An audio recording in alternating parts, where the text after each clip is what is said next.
begin our meditation with thoughts of goodwill because we want to be clear about our intention in being here.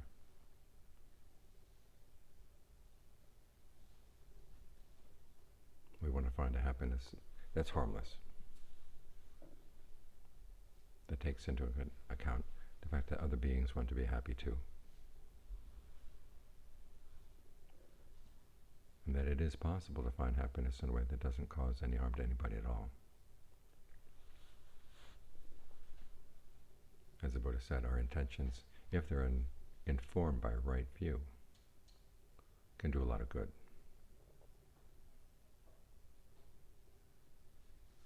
And there's an interesting passage where the Buddha says that ill will is directly related to wrong view, thinking that hoping for someone else's misery would actually be helpful, would actually accomplish something good. So right view is that we want all beings to be happy, to understand the causes for true happiness and be willing and able to act on them. Notice we're not saying, may you be happy doing whatever you're doing. We want all beings to be skillful, and we're willing to do whatever we can to help in that direction.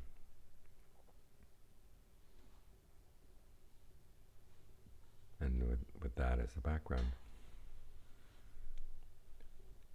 we focus our intention on being with the breath.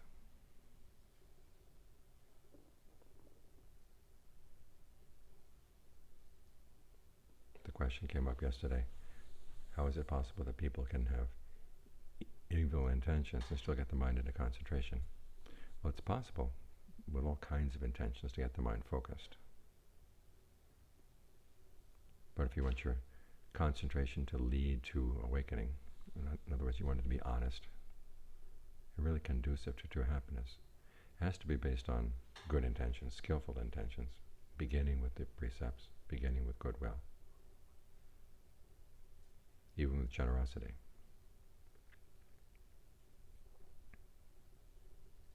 So you want to make sure that your intention is right in line with the Dharma as you bring the mind to the breath. And then you intend to stay here. It's because our intentions make a difference that we can actually train the mind. As the Buddha said, our past karma gives us the potential for different experiences of form, feeling, perception, thought fabrication, and consciousness. And then with our present fabrications, our present intentions,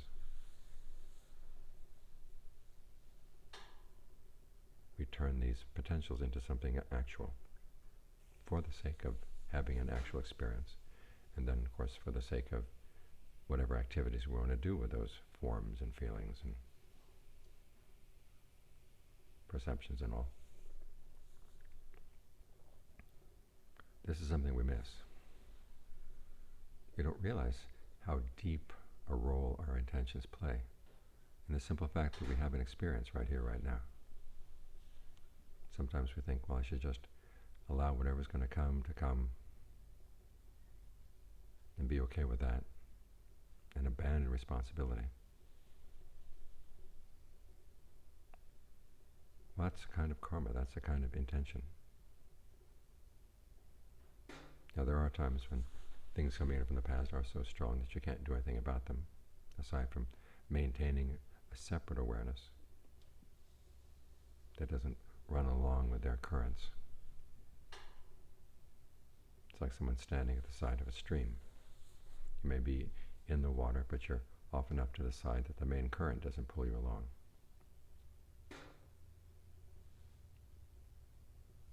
There are other times, though, when you can actually divert the current. And that's what we're doing right here. The mind has a tendency to want to wander around, and that's what samsara is all about. Samsara is not a place, by the way. It's a process. It's our process of wandering from one thing to the next to the next. And if we're trying to divert that wandering into one direction and keep it in that one direction, we're going to stay with the breath. Stay with the present moment. And any other intentions that come up, we're going to put them aside. Now, there will come a stage in the practice where you want to investigate those other intentions. But right now, all you need to understand about them is that they're not part of what you want. You want to maintain the intention to stay here. And then you strengthen that intention by doing what you can to make it interesting to stay here and pleasant to stay here. Because our ordinary everyday concentration, what they call momentary concentration, tends to be repelled by boredom, anything unpleasant. We jump away, jump away, jump away to something else. Then we focus there for a bit, then jump away from that when it gets unpleasant, as it changes. So here we are, you have to keep directing it back, bring it back to the breath. If the breath is interesting, if the breath is comfortable, the mind will be very, very inclined to want to stay. You can begin to change its allegiance. Its old allegiance was to running around. Even before they had the word multitasking, the mind liked to multitask. Here we're going to do some monotasking. Trying to stitch together moments of momentary concentrations so they get a little bit deeper. And one of the ways of doing this is to learn how to work with whatever is unpleasant in the body, to see what extent you can use the breath to disperse patterns of tension, to soothe raw feelings, to bring warmth where you need warmth, to bring coolness when you bring coolness, when you need coolness.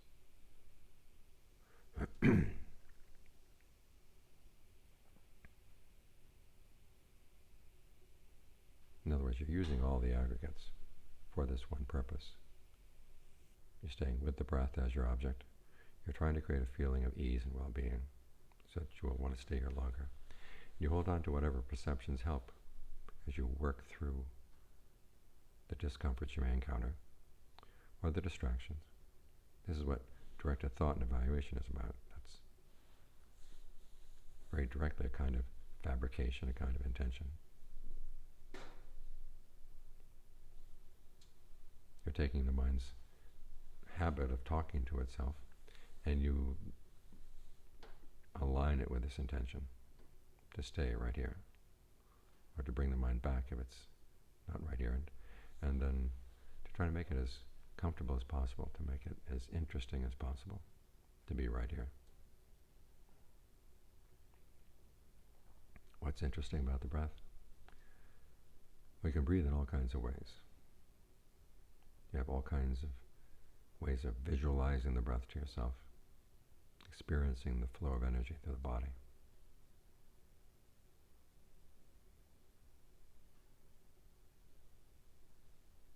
You can actually deal with physical pains and help with some illnesses. As I mentioned the other night, Ajaan Lee's method of dealing with the breath, thinking of the breath energy is flowing down the spine, out the legs, down the shoulders, out the arms, starting at the middle of the chest and going down through the intestines. Were developed when he was off in the forest and having a heart attack, had a heart attack, and had to pull himself together because he had no medicine. And so he experimented. To what extent can the breath be used to mend the body, heal the body? And of course, to what extent can it help in healing the mind?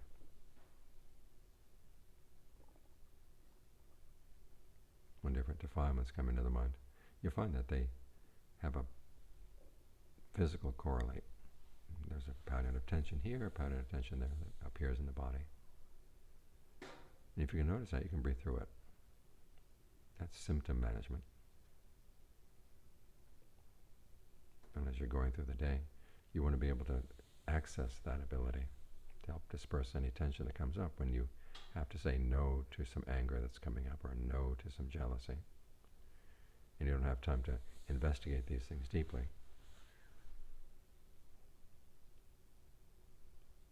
And if you simply suppress without releasing the tension, it's going to build.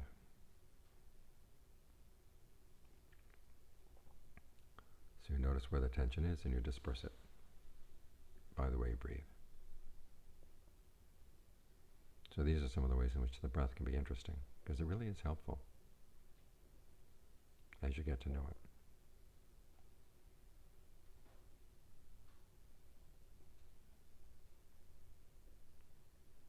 So as you bring in these different modes of perception and thought fabrication, they really do help maintain that original intention to stay right here, to develop a state of concentration that's not waylaid by any pains and is not blurred out by pleasure. That's the problem.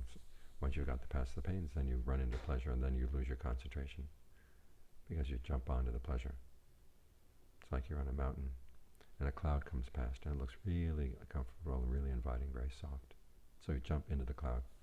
Of course, if you jump through the cloud, you lose your concentration. So the clouds can come, but you stay on the mountain.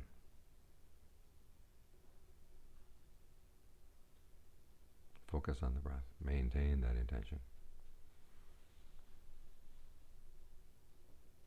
And one of the things you can do as a sense of comfort gets stronger is to ask yourself, what work can the mind do with a sense of comfort? Again, you might want to deal with parts of the body that you tend not to focus on. See if you can breathe through those. Extend the breath energy so that it's totally suffusing the body. And then try to maintain that sense of centered but broad awareness. That's all around. The awareness that's wearing the breath, bathed in the breath.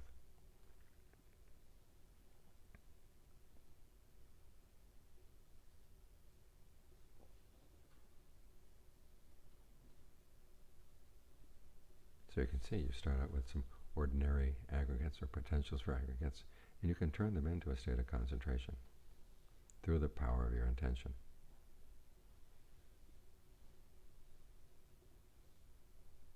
Now the point will come when you begin to realize that, okay, the intention to maintain the concentration is good, but it still has its drawbacks. It requires constant nourishment, requires constant feeding. That's when the mind gets more inclined to want to find something that's not fabricated.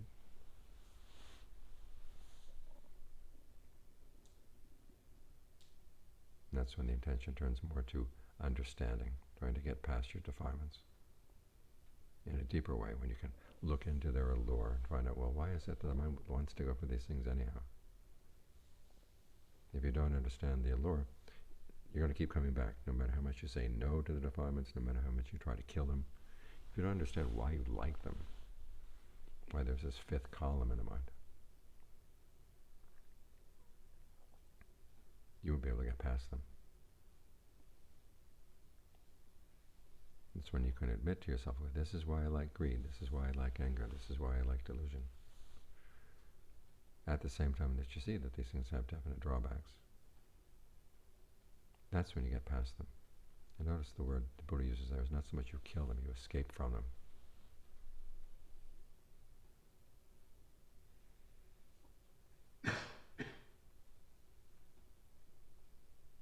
Because you're complicit in them. And the best way to gain an escape is to realize, okay, I don't want to play along with these things anymore. That's how you get out. But here again, there's the intention to find that escape. So all the way through, it's a matter of maintaining the proper intention, realizing the power of your intention.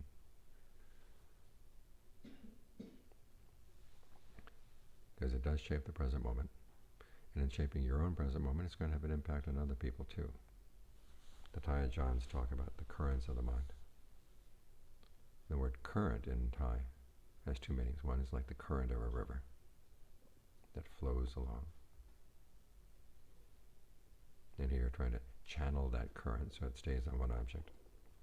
But they also use the word current to describe waves that come out of a station, or out of a TV station or a radio station. Those too are currents. And our minds are sending off currents in all directions all the time.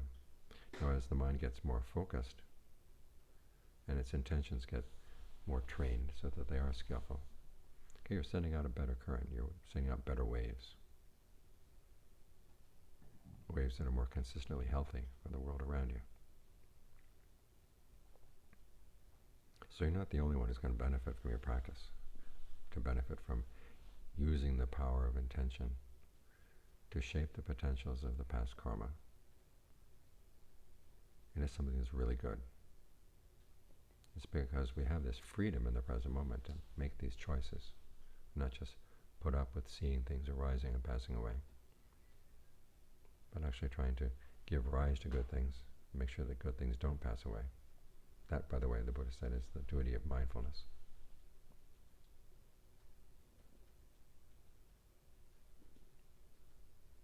We get more and more sensitive to how we are involved in just the real basics of having an experience of the present moment at all. We're not just passive observers. It's not a TV show that we're watching. It's more like an interactive game. And we've been playing it in such a way that we can cause a lot of trouble because we're ignorant of what we're doing. But as you meditate, you become more conscious of how you're shaping your present experience and how your intentions really do make a difference. And when you bring knowledge to these processes, they can form the path. The path to the end of suffering, the path to the deathless, path to things that lie beyond intention. But by training your attention, you can take yourself there. Remember that the Buddha said that intention is basically karma. Or karma is basically intention. And ultimately we're trying to master the karma that puts an end to karma, the intentions that put an end to intention, that take us to something that doesn't require any intentions to be shaped. It's there automatically.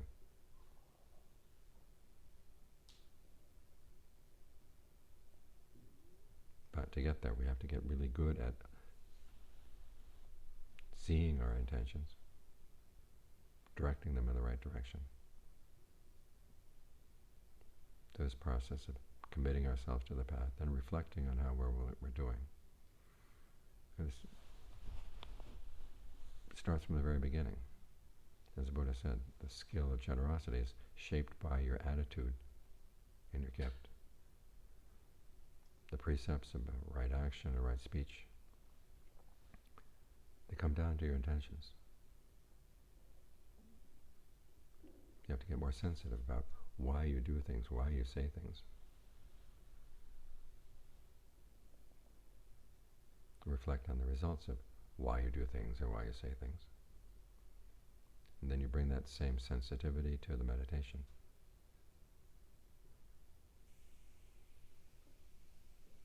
And as long as you keep your intentions based on goodwill, goodwill for yourself, goodwill for other beings,